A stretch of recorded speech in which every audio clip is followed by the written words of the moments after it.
Alhamdulillah wasyukurillah wassalatu wassalamu ala rasulillah wala haula wala quwata illa billah amma. Seraya memanjatkan puji dan syukur kepada Allah Subhanahu wa taala, pada hari yang berbahagia ini kita dapat berkumpul dan bersilaturahmi dalam rangka mengikuti seminar UMKM serta sosialisasi peduli lingkungan sekitar yang dilaksanakan oleh KKM mahasiswa Institut Pangeran Dharma Kusuma Indramayu. Yang saya hormati rekan-rekan dari Dinas atau OPD Kabupaten Indramayu, dari Arbus, dari Dinas Pendidikan, dari Bank Bapeda. Yang saya hormati Bapak Dekan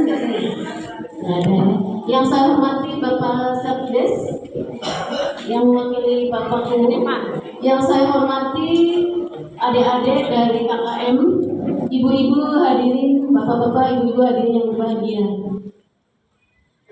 Pertama-tama saya memanjatkan puji dan bersyukur kepada Allah SWT pada hari yang berbahagia ini kita bisa sama-sama seminar UMKM. Terlalu tinggi namanya, seminar UMKM. Karena kami dari lembaga pemerintahan, saya pengen namanya itu, judulnya itu adalah kebijakan pemerintah Kabupaten Indramayu dalam rangka pengembangan UMKM. Gitu ya.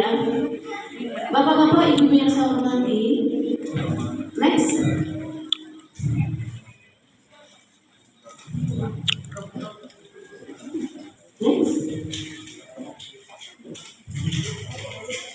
Ya, nama kami, saya perkenalkan langsung dulu. Nama saya Ifatun Nahdia, biasa dipanggil Ibu Nahdia.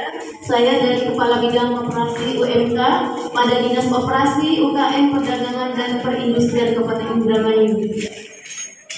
Dinas Koperasi, UKM, Perdagangan dan Perindustrian Kabupaten Indramayu atau biasa disingkat Diskopdakin. Dasar pembentukannya adalah satu Peraturan Daerah Kabupaten Indramayu Nomor 8 Tahun 2021 tentang perubahan, kedua Perda Nomor 9 Tahun 2016 tentang pembentukan dan penyusunan perangkat daerah Kabupaten Indramayu, dua Peraturan Kabupaten Indramayu Nomor 8 Tahun 2022 tentang organisasi dan tata kerja Diskopdakin Kabupaten Indramayu. Yang tugas pokoknya membantu Bupati dalam melaksanakan urusan pemerintahan yang menjadi kewenangan daerah dan tugas pembantuan yang diberikan kepada daerah di bidang koperasi UKM di perdagangan dan perindustrian. Next, kita percepat aja ya. Nah, ini visi Kabupaten Indramayu semuanya sudah tahu ya. Indramayu bermartabat, bersih, religius, maju, adil, makmur. Next. Nah, misinya, sedangkan misinya adalah terangkum pada Sabta Nata Mulia Jaya. Next. Kita langsung masuk materi aja. Ayo langsung. Terus. Nah, bapak-bapak, ibu yang saya hormati, semuanya apa sudah mengenal 10 program unggulan Kabupaten Indramayu? Ada yang sudah mengenal? Di sini ada Pak Sekdes, ada dari PKK, ada yang sudah tahu? Ini diantaranya ya, ICETA, Indramayu Cepat Tangga, Jaket, Kejar Paket, Peri, Perempuan Berdikari, Lebu Digital, Dokmaru, Dokter Masuk Rumah, Lada, Lacak Aset Daerah, Dekat, Desa Kabetran, Krucil, Kredit Usahawan Kecil, Alur, Ayah Rakyat, dan Bisoling Berjamaah Suku Keliling. Jadi ini 10 program unggulan ini mudah-mudahan bisa bermanfaat bagi ibu sekalian. Nanti kita terangkan terutama tentang Krucil, karena Krucil itu merupakan salah satu program unggulan Kabupaten Indramayu ini yang pengakunya ada pada dinas kami, Diskopdakin. Bapak-bapak, ibu yang saya hormati, dasar hukum dari UMKM 1. Undang-Undang Nomor 11 Tahun 2020 tentang Cipta Kerja, 2. Undang-Undang 20 Tahun 2008 tentang Usaha Mikro Kecil dan Menengah, 3. Peraturan Pemerintah Nomor 17 Tahun 2000. Ini kenapa UMKM itu belum saja bisa berkembang? Karena pada umumnya UMKM belum pada perizinan berusaha. Di antaranya adalah NIB, PRT, dan sertifikat halal. Itu padahal sangat penting sekali bagi UMKM untuk memiliki NIB, PRT, dan sertifikat halal. Kenapa? Karena terbatas pengetahuan UMKM tentang legalitas usaha. Keduanya keduanya, inisiatif pelaku UMKM untuk menempuh perizinan atau legalitas usaha masih rendah.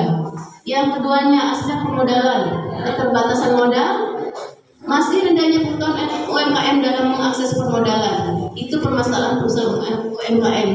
Selanjutnya, permasalahan pemasaran.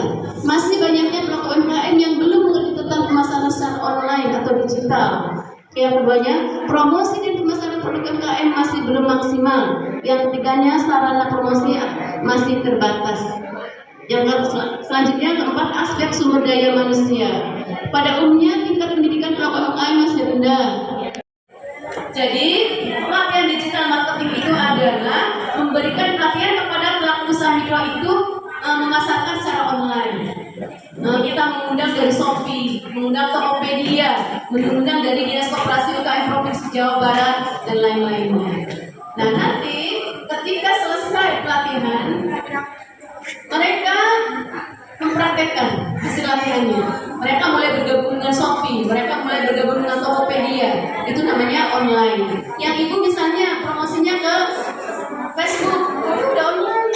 WA itu juga online. Atau ke toko-toko modern atau ke Tokopedia ya, yang secara tidak langsung berhadapan.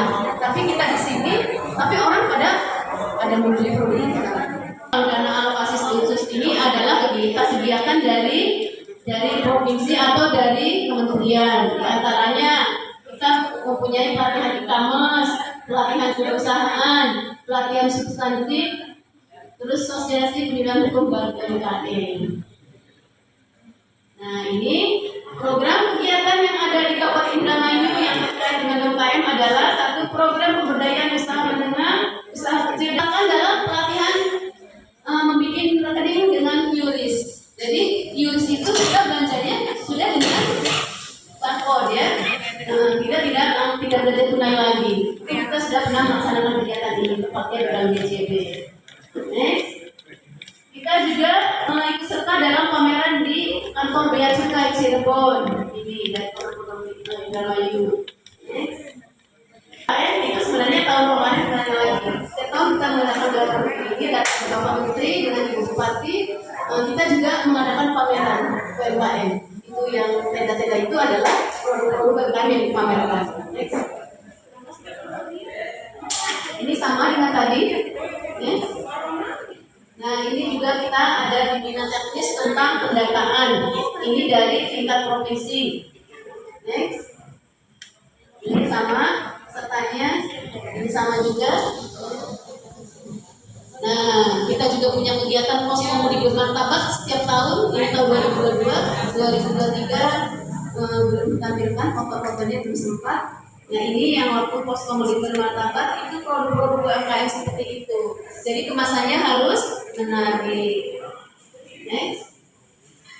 Nah, sama ini juga Poskomudi bermartabat. Ini Kecil, ini penerima program kecil, Kecamatan Masaran. Oh, ini peringatan hari tingkat provinsi. Nah, ini dengan Bapak Menteri Koperasi, Bapak Teten Mas Duki. Ini rapat pendataan UMKM.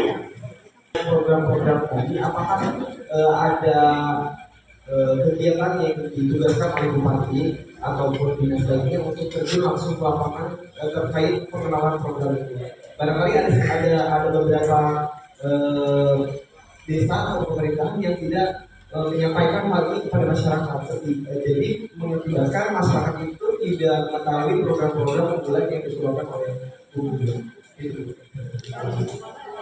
Pertanyaan yang bagus sekali ya.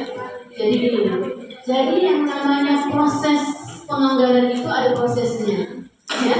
Kita tidak akan pernah tahu kalau desa tidak mengajukan kegiatan. Jadi kuncinya ada Bapak, kuncinya ada di desa. Misalkan yang tadi saya sebutkan pelatihan online, pelatihan pemasaran via online. Kita tidak akan pernah tahu kalau tidak diusulkan. Makanya ketika di Musrembang, mangga pihak desa mengusulkan, ya, musyawarah rencana pembangunan. Itu dalam pemerintahan itu, dalam penganggarannya ada step-stepnya, ada tahap-tahapnya. Nah, ketika ada musrenbang tingkat desa, maka diusulkan sebanyak-banyaknya. Tidak dari kami saja, program dari dinas lain, dari PUPR misalnya, dari LH misalnya, maka diusulkan. Nah, ketika sudah masuk dalam musrenbang desa, mungkin juga nanti diajukan ke musrenbang kecamatan, diajukan lagi. Kemudian juga kita ajukan lagi ke nanti dari kecamatan diajukan ketiga forum gabungan di kabupaten, nah, FPD namanya ya. Nanti musrenbang kabupaten itu menjadikan catatan bahwa desa ini mengusulkan ini kegiatan ini sebanyak sekian orang. Nanti diakomodir oleh Bapeda. Dari Bapeda nanti ada pertemuan lagi dengan dinas-dinas, dikembalikan